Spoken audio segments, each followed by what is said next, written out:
Hey Peak Radar fans, we are live tonight with the cast of Puerto Rican Nocturne, which is a groundbreaking new production that opens on March 13th. You'll find all the show details as always on peakradar.com and a link on the caption of this video. And of course, the ticket link, because you are going to want to be in the audience for this show. We're here again with the cast, with the artistic director of Theater to Art, Jonathan Endahar, and with A.B. Lugo, who's the director. A.B., tell us real quickly, what we'll experience at Puerto Rican Nocturne on March 13th to the 29th? All right, people who come to Puerto Rican Nocturne, they're going to experience an amazing drama that's based on true events that happened in the 1970s and 1980s in Puerto Rico. You will also, the way I'm setting it up, for those who may not even know much about the history, you're going to learn about it the moment you walk into the door. You're going to see, they're going to have like flat screens with information about what's happening before the show. And then so by the time you get in there, you're going to be immersed. It's going to be a fully immersive experience, and I think you're going to like it. You need not be Puerto Rican to like it or get it. You're going to just have to be human.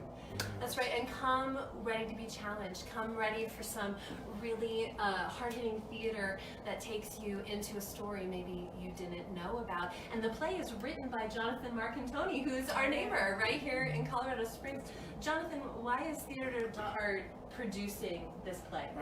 Theater to Art is producing this play because it really speaks to serve an underserved community in Colorado Springs, the Latina community. And I really wanted to be able to tell a Puerto Rican story that does not include Puerto Rican stereotypes, that tells the story as authentic as it can be, and with the themes of misguided patriotism with Gonzo's character and grief with Adria's character. It really is a story for everyone. Universal story. It's a very universal story, and it just so happens to be set in Puerto Rico with Puerto Rican actors and cast of people of color. People of color. All people of Absolutely. color. That's right, so 100% of the cast are people of color from right here on the Front Range. As I mentioned, it's written by Jonathan Marcantoni, and we invite all of you to come. I mean, Peak Radar has an incredible theater fan base that follows the theater community here in Colorado Springs. We're looking at you, and this is a moment you don't want to miss. March 13th to the 29th, here in the downtown Colorado Springs Creative District. You'll find the play at the All Souls Unitarian Universalist. No, it's UU. So yeah, All Souls Unitarian Universalist Church, 730 North Tejon Street on the corner of East Dale, right in the heart of downtown. That's right. Let's talk a little bit with the cast, because you guys are invited into bringing to life this script for the first time. What has it been like for you all to work together and to be part of the production? Well, I always love at the beginning of some of our rehearsals, Angelo, he's an actor in the show.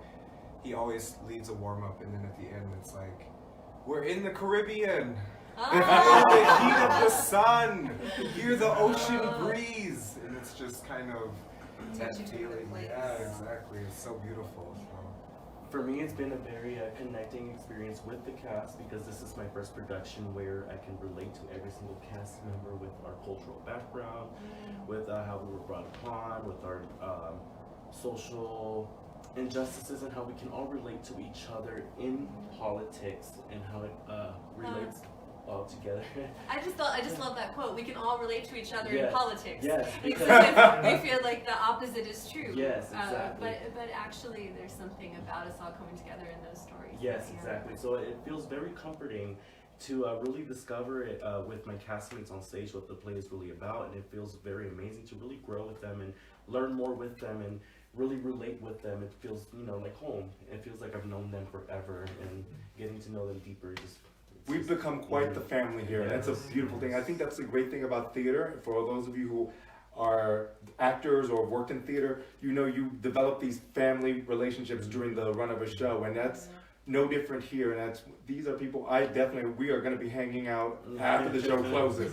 Yes. Maybe at certain, Cabo locations, but whatever. We're going to have a good time, and I'm really, really happy with this cast that we have. Absolutely. Because they're all so passionate about the project, about as passionate as I am, about as passionate as the playwright is, and that's really refreshing because they will rehearse, they'll run lines out of rehearsals like elsewhere off site just to make sure they get it all right because they want to do the work justice. And I'm really, really excited about this cast and this company, and yes, everybody has to see Puerto Rican Nocturne. And one of the really beautiful things that has been coming out in the rehearsal process, especially with Gigi's character of Gonzo and Cherish's character of Adria, are when we break down some of these monologues. Gigi gives some crazy monologues about what it's like to be part of the conquerors or part of the United States and why we should be part of the United States. And then we all just kind of have that conversation as we're breaking down the monologue, and we go, oh my gosh, like what is it that's guiding our conversation? Is it our past experiences? Is it our cultural experiences? Cherish's Adria has a monologue where she's talking to her son about the dangers of not speaking to police correctly. And almost just about everybody in the cast can have that moment where a family member has told them, hey, don't make sudden movements, make sure you speak clearly, make sure you stay safe, anything can happen, and the fallout of those interactions. And so there are so many things that everyone says that can easily have been just such a throwaway line if you didn't have that cultural connection to it, but they are so impactful because you can see that the actors are living it and they've actually felt it. They understand it. They understand. There's like a shorthand already. So it's like, I didn't have to do much explaining. It's just like, oh, you got it. Okay, let's move on. You know, and it's been great. You can really feel that it's a passion project when you listen to each of you talk about it, and that authenticity, I think, is something that audiences, no matter what their background is, are really going to connect to. But one of the things I think is amazing is the thoughtfulness you've all put in, not just to representation on stage, but your invitation to the audience by having Spanish super titles in this production. And we were talking, we think this might be the first time in Colorado Springs that there's been a theater production with Spanish super titles. Certainly we hope it begins a new trend. So talk a little bit about what you hope happens in the audience. I'd like to ping back to what John just said. Sure. So our playwright, John Mark Antoni, he's a veteran. He's a U.S. Army veteran, and I'm an Air Force veteran. And that was one of the connections I had with him. He's like, hey, audition for this. You can figure it out. And going through mental health, coming out, trying to figure out what to do, I was actually recommended, hey, try acting. It might be a way to vent some of these feelings you got. And that's actually something these guys haven't been told yet. But it's been really learning about each other here. Live. Ouch, I mean, let's just open up. Live on Facebook. But it's really beautiful because one of the things that Gonzo is going through is he has that, he's been sent on a mission, he had an assignment, he did it, and then the fallout changes his entire life.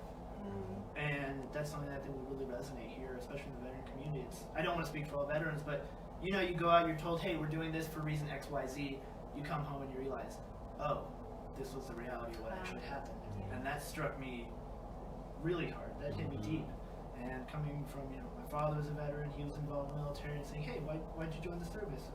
Was it because of X, Y, Z? And following his footsteps, I was like, wow. This opened up a conversation with my family because I'm Puerto Rican, and this is part of the history that we sweep under the rug. This is part of the things that we forget.